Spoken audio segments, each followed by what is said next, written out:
वो सारी चीज बताई जाएंगी।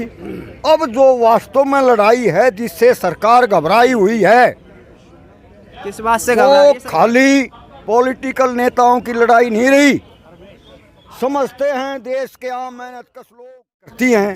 हमारे वहाँ एक कहावत है, अब तेली ने तेल की मुसीदी ने खड़की। जी उन राजनीति की हमने जो है जो हमारे साथ शोषण हो रहा है उसकी है। और ये शोषण मुक्ति का जो संग्राम है ये चला हुआ है। आज जो AIKK का जो राष्ट्रीय प्रोग्राम है, ये शोषण मोदी गवर्नमेंट के आने के बाद से है या उससे पहले भी आपके साथ होता आया है?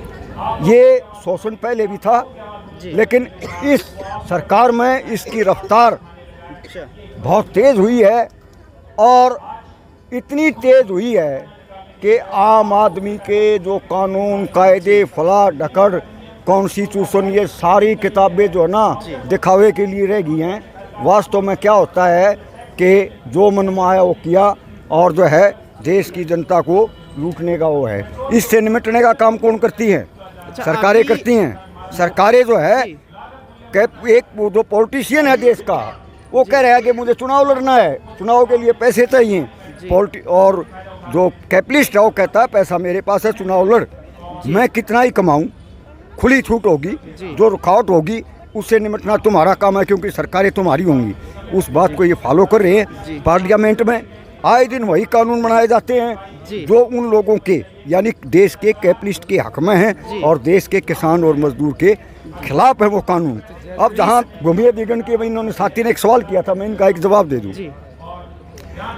देश का जो अधिकरण है उसका एक सिद्धांत है कि भाई भारत देश की जरूरत के हिसाब से अधिग्रहण होगा, गैर उपजाऊ जमीन का अधिग्रहण होगा।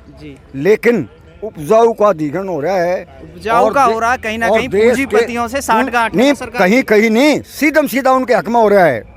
अब ये देखिए, जो कैपिटलिस्ट की इंडस्ट्री है या वो कुछ और प्रोजेक्ट बना रहा है, वो प्रोजेक्ट भारत सरकार का नहीं है, उसका है।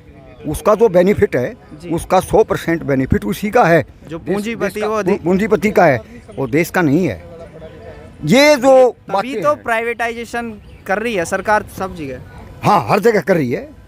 अब ये जैसे प्रजातंत्र है, प्रजातंत्र में तो देश की जो जनता है उसके हक हकूक और उसके हितों को ध्यान में रखा जाता है। लेकिन यहाँ केवल कैपिटलिस्ट के उसमें रखा जा रहा है।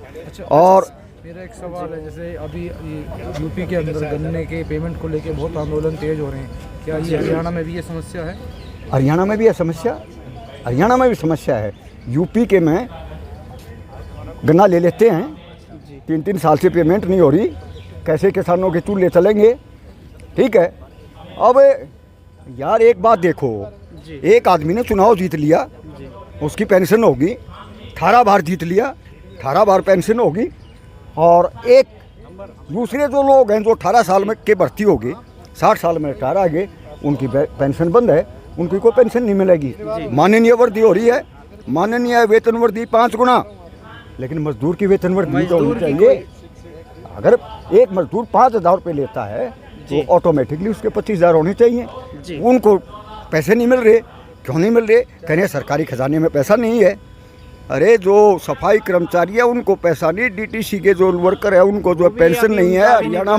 हरियाणा में आंगनवाड़ी इस तरह के जो नए संगठन हैं उनको जो पैसे नहीं मिल रहे हैं एक तरफ है।